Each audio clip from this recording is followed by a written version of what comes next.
Olá pessoal, tudo bom? Nós estamos aqui para mais um vídeo da oncologia e hoje a gente vai falar de uma parte muito importante que é chamada de diagnóstico. Todas as doenças a gente precisa saber o que é, né? Como é que você vai tratar uma doença sem saber o que é? Então, a parte de diagnóstico ela é muito importante. Agora, nas neoplasias, ela é mais importante ainda, porque como ela coloca em risco, né, algumas malignas colocam mais em risco a saúde e a vida dos animais, a gente tem que saber direitinho para tratar direitinho. Tem alguns médicos veterinários que se acham muito experientes e olham para o tumor e já dão um diagnóstico, só olhando e examinando. Já imaginou se a gente fosse um oncologista e tivesse com tumor e o oncologista olhasse para você, desse uma palpadinha no seu tumor e falasse, esse é tal tumor, vamos tratar, eu vou passar uma quimioterapia para você. Isso é muito complicado. E, na verdade, isso não pode ser feito, né? Então, nas neoplasias, a gente tem que trabalhar com diagnóstico. Então, é isso que a gente vai aprender hoje, né? Quais são os pontos mais importantes na parte de diagnóstico, o que a gente deve entender. E a gente vai falar do diagnóstico laboratorial, do diagnóstico clínico, para poder tratar e dar o prognóstico das neoplasias, né? Então, essa é a grande importância do diagnóstico. Como é que eu vou tratar uma coisa sem saber o que é? Então, a grande importância do diagnóstico é o tratamento. No caso das neoplasias, as quimioterapias são bastante graves, né? Dão alterações muito importantes na saúde do animal. Então, eu não posso correr o risco. Teve um veterinário de uma pessoa que ele olhou para aquela lesão, o animal tinha uma lesão na pele e uma lesão no focinho. Aí ele olhou para aquela lesão, achou que era TVT, não fez nenhum exame e começou a fazer quimioterapia no animal. O animal recebeu 6 sessões de vincristina, que é um quimioterápico para TVT. E, na verdade, ele foi ficando mal, ele foi ficando baqueado e nada das lesões regrediram. Aí o Rafael Barão, que é um aluno da medicina veterinária, que fazia estágio nesse local, ele falou, vamos levar lá para a universidade para a professora fazer um exame mais detalhado desse animal. Quando chegou lá, a gente fez os exames e diagnosticou que não era um TVT, era um fungo, era esporotricose. E aí passamos um antifúngico, com 15 dias o animal tinha regredido bastante as lesões, né? Então, o que faltou nesse caso? Diagnóstico. A gente não pode fazer tratamento sem diagnóstico. E um outro item muito importante do diagnóstico é o prognóstico. Essa doença é muito grave e o animal tem poucos dias de vida, então o prognóstico vai ser ruim. E o contrário, essa doença é muito leve, não tem problema, o animal se recupera rápido, o prognóstico é bom, né? Como a gente viu lá na patologia 1. Então, existe uma regra básica, pessoal. Olha, essa é a regra básica, a regra geral. Isso aqui é muito importante, isso é questão de prova, isso que vocês têm que levar para vocês pro resto da vida de vocês, tá? Existe um diagnóstico clínico, que a gente olha para o animal, palpa, examina, né? E a gente classifica com TNM. Lembra do TNM? Tamanho, linfonodos e metástase. Classifica esse TNM, avalia o animal clinicamente, e a gente tem um diagnóstico clínico. Só que esse diagnóstico clínico, que a maioria das vezes o veterinário fazendo diagnóstico clínico já trata, ele não é suficiente para saber o que é, tá? Como eu expliquei, acabei de explicar o caso do fungo. São lesões muito parecidas em locais parecidos. Então, a gente tem que tomar muito cuidado com isso. Para eu fazer um diagnóstico correto e um tratamento e um prognóstico correto, eu preciso do diagnóstico também laboratorial. O que eu vou fazer com esse diagnóstico laboratorial? O exame mais importante para neoplasias é o histopatológico. Então, eu vou graduar esse tumor, se ele é grau 1, grau 2, grau 3, a gente vai falar mais para frente. Se ele é benigno ou se ele é maligno, né? Na verdade, a graduação histológica é mais para exame para malignos, mas também o diagnóstico laboratorial histopatológico é muito importante para a gente saber se é benigno ou se é maligno e também fazer o diagnóstico diferencial, como a gente viu na aula passada, né? De hiperplasias, de inflamações, de granulomas, etc. E junto com a parte histopatológica, nós temos também os exames complementares, exames de sangue, sorologia, que a gente também vai falar hoje, tá? Bom, depois disso, feita a avaliação clínica, classificou o TNM, feitos os exames laboratoriais, principalmente o histológico e o citológico, nós vamos ter então uma conclusão que é chamado diagnóstico definitivo. Com esse diagnóstico definitivo, a gente vai traçar o prognóstico e vamos traçar o tratamento. TT é tratamento, tá certo, gente? Só uma abreviação aqui para ficar mais fácil. Então, pessoal, isso aqui é o que eu queria deixar para vocês na aula de hoje como o mais importante. Não podemos tratar uma neoplasia sem saber o que é. E como se sabe o que é? Fazendo diagnóstico. Quais os dois tipos de diagnósticos mais importantes? O clínico e o laboratorial, tá? Então, olhando não dá para saber. Ah, Gi, mas TVT é em formato de couve-flor no pênis ou na vagina, né? É clássico, sim. Mas até no TVT, eu tenho que fazer o diagnóstico laboratorial para saber se esse animal aguenta uma quimioterapia, qual o tipo de TVT que é, que existem vários tipos de TVT. Existe um TVT mais agressivo, menos agressivo. Então, como é que você vai fazer um tratamento só olhando, você não sabe nem a graduação celular desse TVT? Tá ok? Então, a gente precisa sempre, pessoal, por mais simples que a lesão pareça, por mais patognomônica que a lesão pareça, né? Que essa palavra é até meio complicado a gente utilizar, porque nada é muito característico, né? Existem coisas muito parecidas, né? Porque biologia não é matemática e a gente precisa ter cuidado com isso, certo? Bom, então a gente vai começar pela avaliação clínica, né? Uma avaliação clínica geral, mais genérica, nada específica, onde a gente vai tentar observar as alterações clínicas que esse animal tem a partir dessa neoplasia.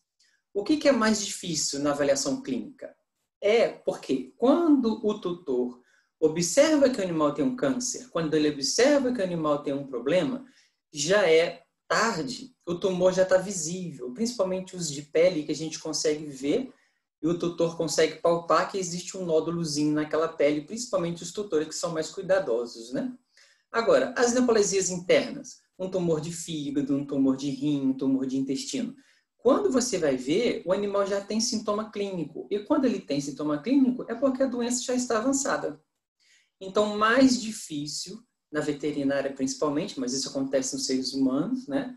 Mas no ser humano ele ainda consegue falar o que está sentindo, e aí consegue detectar, mas já tem sintoma clínico. Então, se já tem sintoma clínico, já pode estar numa fase mais avançada. Então, o mais difícil é detectar esse tumor precocemente, né? Esse é o mais difícil. Por isso que os animais eles têm que passar por procedimentos mais traumáticos, mais complexos, com quimioterapias mais fortes, porque geralmente, quando o tutor observa que o animal tem um tumor, já está no estágio avançado, e mesmo assim tem tutores que observam que tem um tumor e não levam para fazer uma avaliação, né? A avaliação clínica ela é bastante limitada. A gente não tem muitos parâmetros para avaliar e os sinais neoplásicos eles são inespecíficos. Então, o tumor ele não dá um sinal clássico, característico daquele tipo de tumor. Ele dá um sinal que é um tumor. Agora, nada específico, né? Então, aqui são os locais onde a gente vai dar preferência. Primeiro, os linfonodos. Linfonodo, pessoal, é uma parte muito importante. Tanto é que a classificação clínica do sistema TNM, ele vai considerar se tem um linfonodo reativo, se tem 2 linfonodos reativos, se eles estão do mesmo lado, se eles estão próximos, se eles estão distantes. Então, é muito importante, o animal está com suspeita de neoplasia, a gente vai avaliar os linfonodos que são palpáveis na avaliação clínica, né? Que são os submandibulares, os pré-escapulares, os axilares, os inguinais e os poplíteos. Esses são os palpáveis e a gente consegue determinar se existe alguma reação inflamatória desse tumor. Cuidado com os termos de linfonodo infartado, tá? Porque isso é um termo errado. E a gente fala linfonodos reacionais, inflamados, com aumento de volume, a gente pode dizer assim.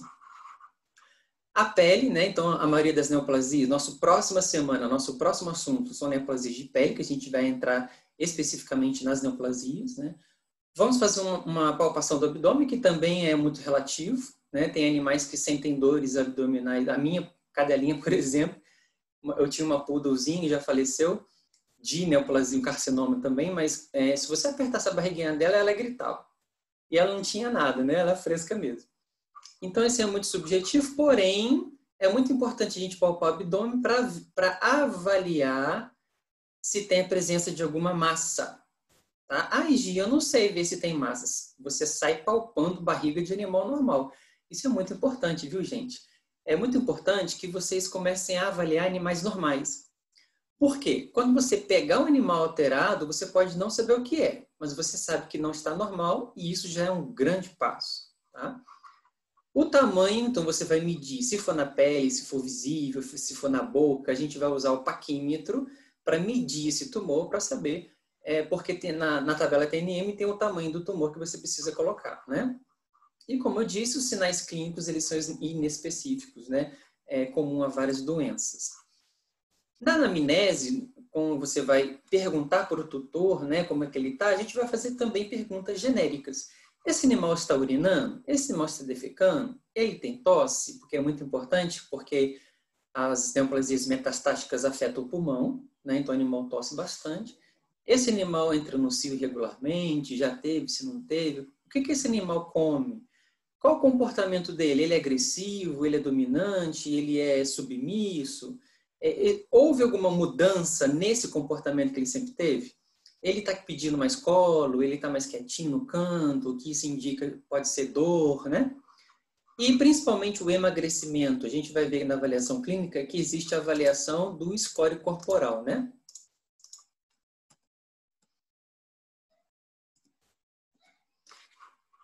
E as perguntas mais frequentes?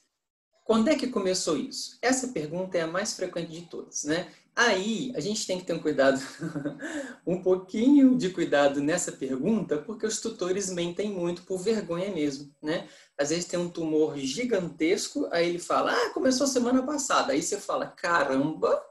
Então, se começou realmente semana passada, o crescimento desse tumor é gigantesco, então é maligno. Mas não, isso é um tumor benigno que já tem 1 ano.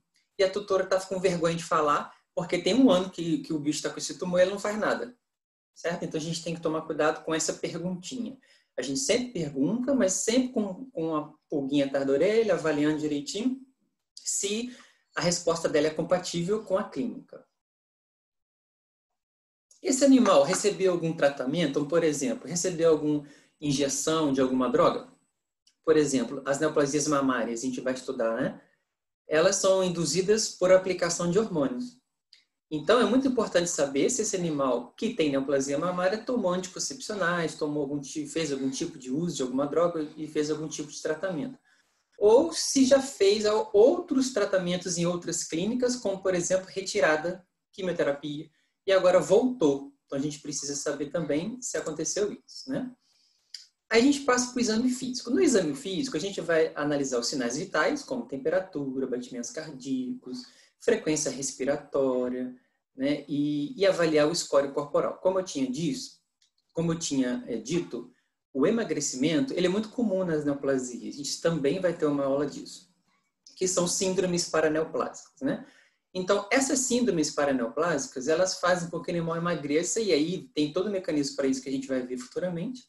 E o animal, ele tem um desvio nutricional para o câncer, porque o câncer ele cresce muito rápido, ele demanda muita energia, e por mais que o animal tenha uma dieta boa, ele não consegue engordar e acaba emagrecendo, né, como uma síndrome paraneoplásica muito importante. Então, o score é bem interessante.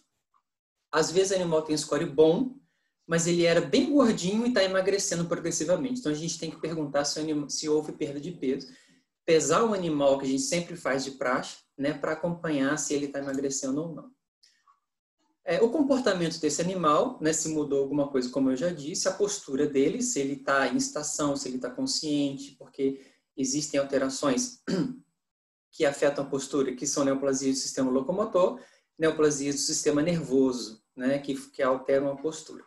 E vamos fazer a auscultação cardiorrespiratória, principalmente para poder avaliar a questão de metástases pulmonares ou alterações cardíacas que podem comprometer, né, o tratamento e as neoplasias. Então, por exemplo, animal cardiopata, a gente tem que tomar muito cuidado. Existem quimioterapias que são tóxicas, como a doxorubicina, é tóxico para o coração, né? E aí a gente tem que tomar cuidado com isso, porque se o animal for cardiopata, além de não poder usar a doxo, a gente tem alterações clínicas de um cardiopata que podem interferir. E a outra coisa é saber se esse animal tem alguma alteração respiratória, porque a maioria das neoplasias malignas, elas cursam com metástase pulmonar. E vamos palpar o abdômen, como eu já falei. Desculpa. Abrir a boca do animal, pessoal, é muito importante, tá? Às vezes o animal tem metástase na boca, às vezes ele tem uma dificuldade para comer, e o tutor acha que ele não está comendo por algum motivo, que ele tem febre, que ele está triste, mas não sabe que ele tem um tumor na boca.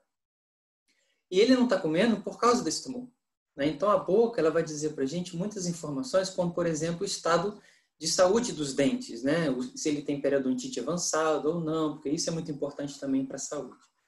Os linfonodos eu já falei. Tentar papar uma massa e avaliar a parte genital, expor o pênis do macho e abrir a vulva da fêmea, né, com aparelhos específicos, para poder avaliar internamente, principalmente se tiver histórico, né, de sangramento. E avaliar a temperatura, porque a maioria dos tumores causa um processo inflamatório com aumento de temperatura, né, e aí a gente tem que ficar atento. E também para visualizar se ele não tem concomitantemente alguma infecção bacteriana secundária.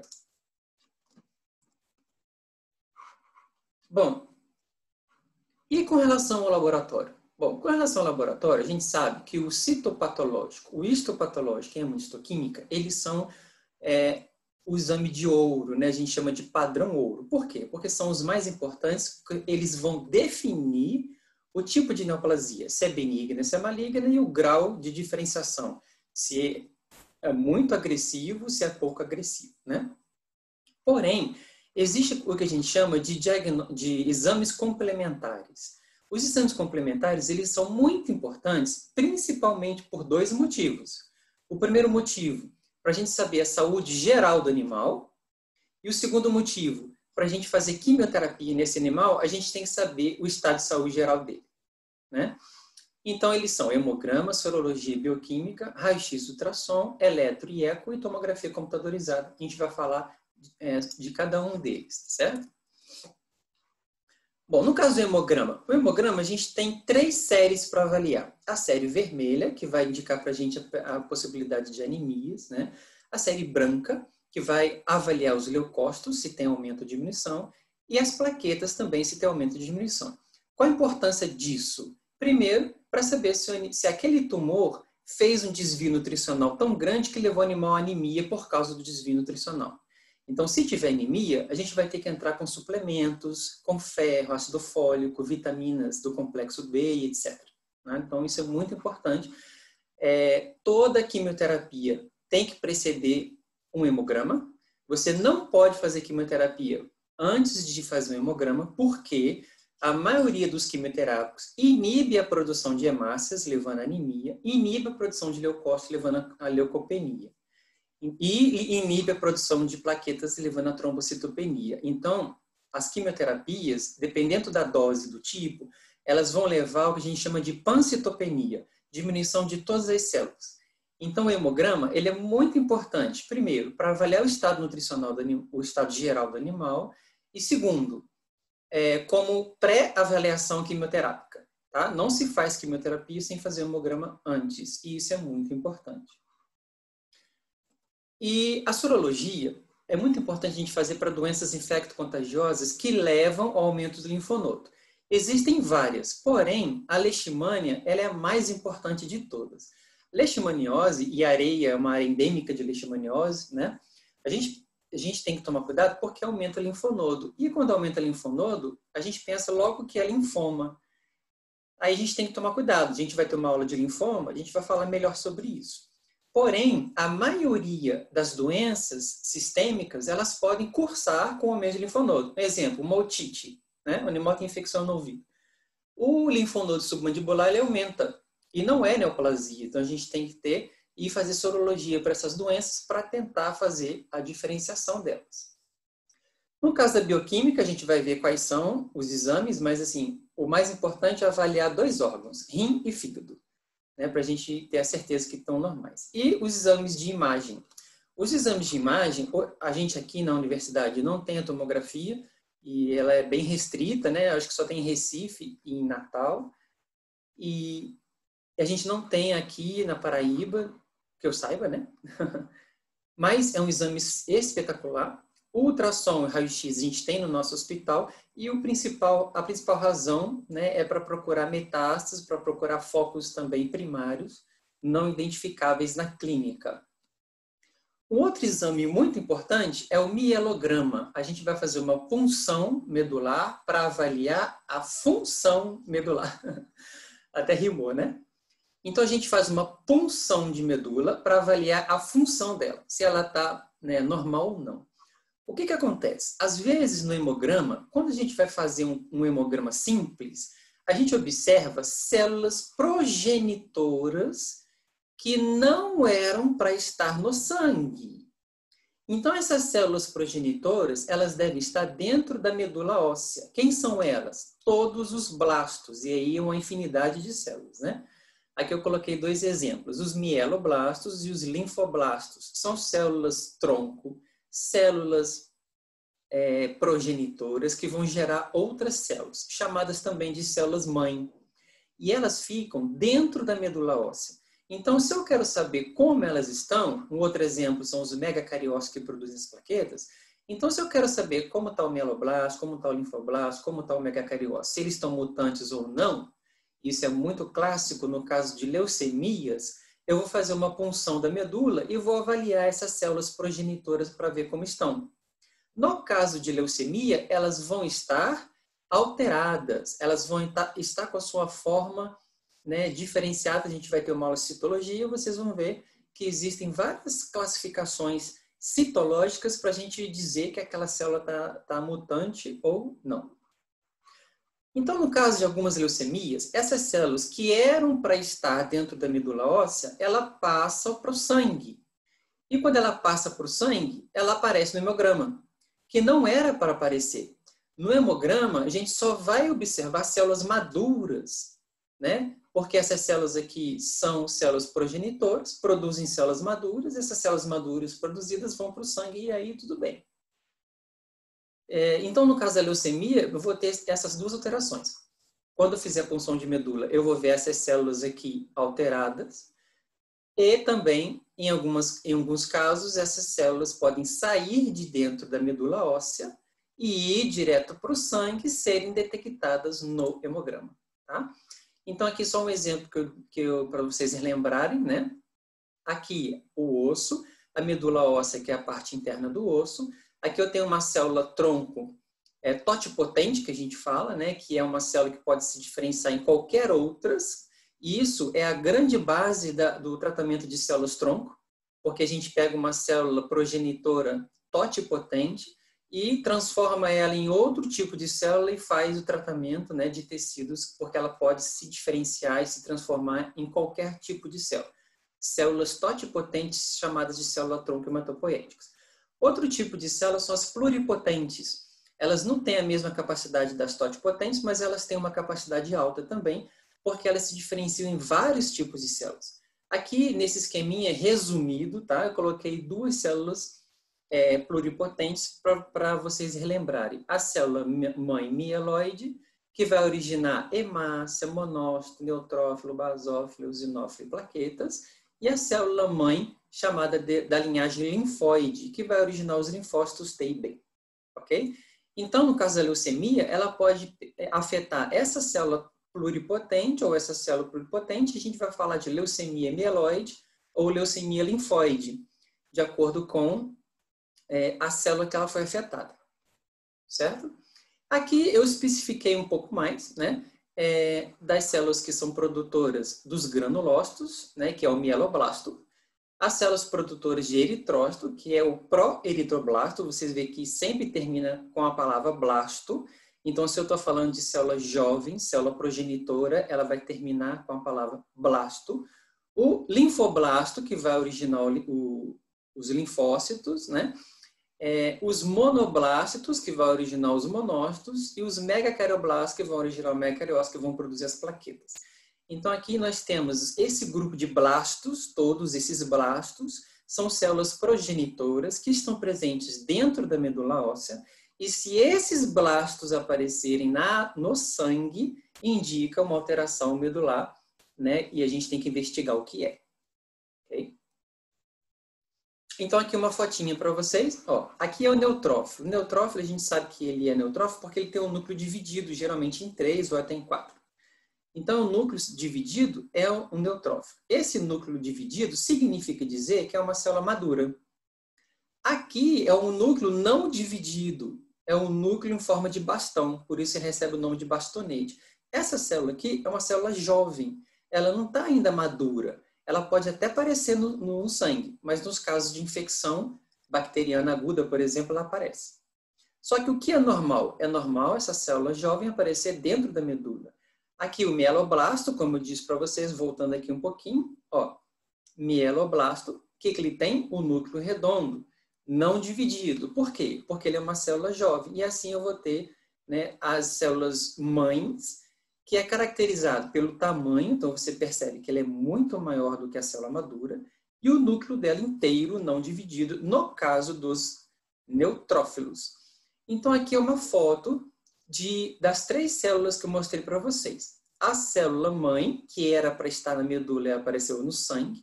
Esses círculos redondos com halo dentro são as hemácias, né? São células do sangue mesmo.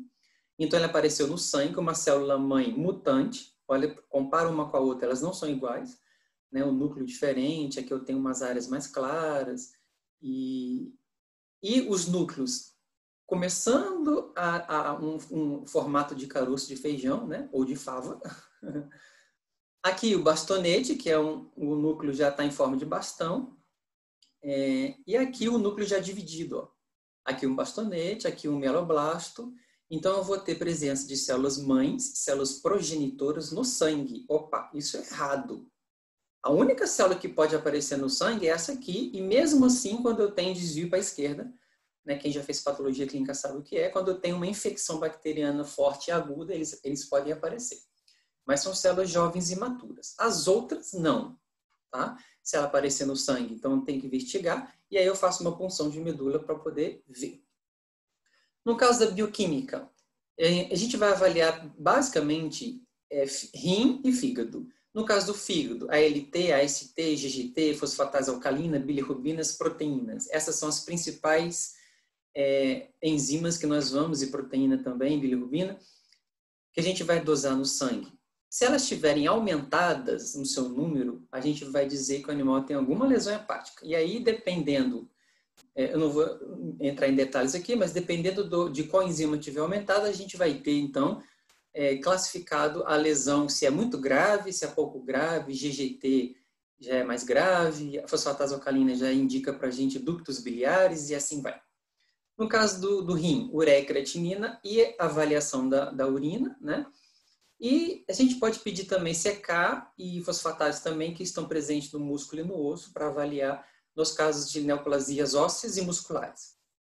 Como eu falei para vocês, as doenças infecto-contagiosas, como leishmania e toxoplasma, aumentam linfonodos e têm que ser investigadas.